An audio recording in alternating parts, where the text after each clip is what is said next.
This is Rabbi Aaron Boxt from Temple Beth Shalom in Ocala, Florida, back for my podcast again. Happy 2024, secular new year. Um, Something that I haven't talked about in a few weeks, maybe even a month or so, in my podcast has been what's going on in Israel, Palestine. And I want to talk about that today. I will say that, generally speaking, in my life, there have been fewer experiences for me of anti-Semitism than many of my colleagues in different parts of the country, and I'm very thankful and blessed there in that response, in that respect. Excuse me. Um, However, there's a lot of misinformation out there that very I want to believe uh, good-hearted people who I think have the best of intentions um, sometimes put things out in the world that they may not experience or they may not believe it's anti-Jewish or anti-Israel, but they don't have the same experiences that, say, a Jewish leader or a person who grew up Jewish would experience.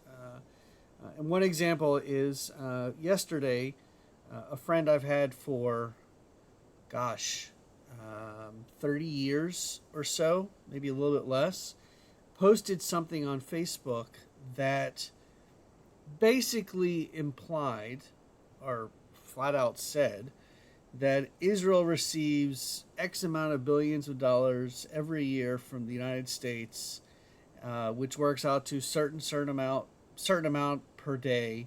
And then at the bottom it said, and Israelis have universal health care and government sponsored education, and and so on. And so I commented on this person's post. What is your point? And his response was he didn't really have a point, but he really wished he could have had universal health care and government paid for education. And I before I responded, I wanted to do some research because I believe it's important to back up what you're saying before you just jump into a discussion with someone about such an important idea or aspect or problem as this could have very well have led to. And I said to my friend, I've known you for a long time, so I don't believe that you were intending to be anti-Jewish or anti-Israel or anti-Semitic, but let me explain to you why that comes across. Number one, equating U.S. foreign aid to Israel with free health care, quote unquote, and education paid for by the government implies that Israelis are milking the United States basically for all this stuff so they can live with all these free things. Well, something like 95% or more of the aid that Israel receives from the United States is military based, specifically for defending themselves, helping to defend themselves from their neighbors who are constantly fighting with them just because they're Jews, just because they're Israelis. And as a matter of fact, a lot of the aid is to make enhancements on stuff that the United States winds up buying back anyway, such as different kinds of airplanes and missiles and so on and so forth. And also, if you've ever lived in Israel, you know that Israelis pay a ton of taxes for their quote unquote free health care and quote unquote free education. And so I posted a couple of links to explanations about the aid that Israel has received from the United States since 1948, and sort of an a explanation or a how to, not how to, but a guide to Israeli healthcare. Um, I will tell you, having lived in Israel for a year at one point, the healthcare system in Israel is good. It was great for what I needed. but it's by no stretch of the imagination, the greatest healthcare in the world. It's not bad in any way, shape, or form, but there are wait times. You don't just go to the doctor and go right in. And sometimes when you go in for some things, you may not get exactly.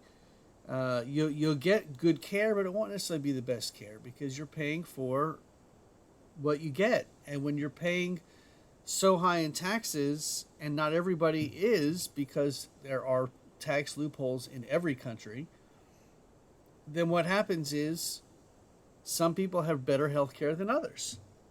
That does not disqualify the fact that everybody is able to receive health care, but there are different levels, just like in the United States. But not like a teeny amount of the aid that Israel gets in the United States goes to domestic stuff, and it's not health care. But anyway, so I explained to my friend that somebody who doesn't have necessarily the good heart that he has, or doesn't have the intentions that he has. Look, I agree with him. I'd love to have free health care. I'd love to have, free education. But that's not what this is about. And equating the two things, the Israeli aid from the United States and this free health care, just leads someone who isn't educated, someone who doesn't have the same intentions that he has, to another reason to quote unquote hate Jews or hate Israelis. And that's dangerous, very dangerous. And that's what leads to fighting. And that's what leads to violence. And that's what leads to anger that isn't necessarily put in the right place or towards the right people. And I'm seeing things all over our country. I'm seeing, news reports of Free Palestine or Liberate Palestine, groups who are stopping traffic in different cities in the country, trying to protest against quote unquote the Israel. I'm putting this in quotes here, the Israeli genocide, which of course is not actually happening. Genocide is an attempt to completely annihilate an entire culture of people. The Holocaust, the Shoah, that was genocide.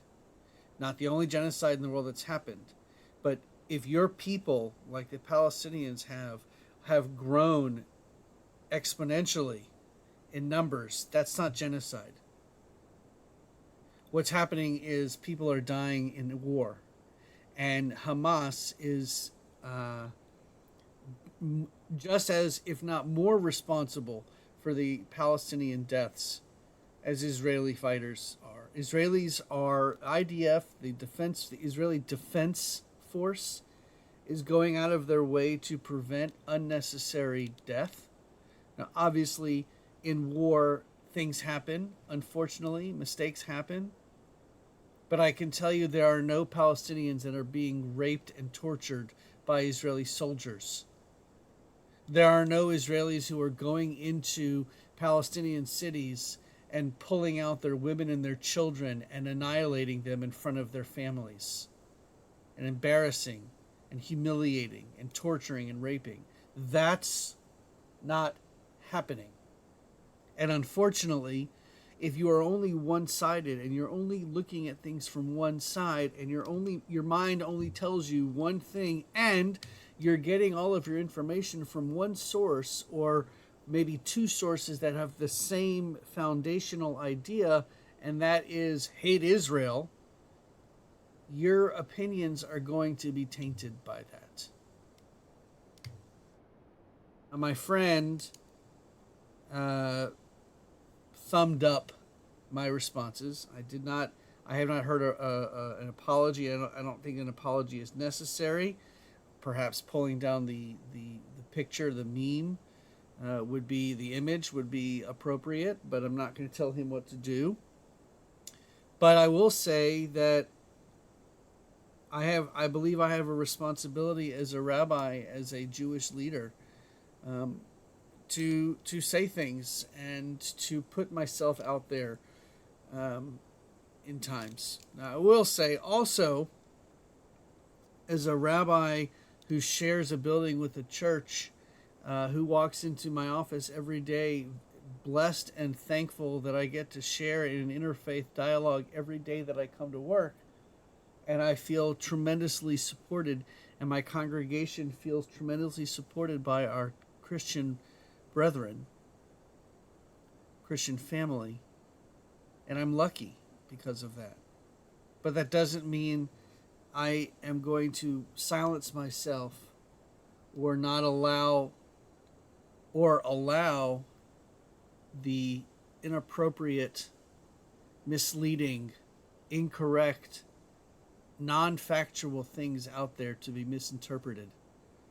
So if you're questioning whether you should post something on social media, if you have a question about it, it's probably a good idea not to post it. Or at least ask somebody who is in that community or has knowledge of that community, hey, what do you think a person might think about or might feel or might react to X, this image? And then make a decision. That way, at least you're making an educated decision. You're not making a decision based on misinformation or misguidedness. Well, that's my podcast for this week. I'll be back next week. I would like to, sometime in the next couple of weeks, bring on the pastor for the church I work with. He's an interim pastor while they look for another one. While they look to hire a new pastor, I'd like to bring him on so we can talk about the benefits of working together. And that you all have a wonderful week. Take care.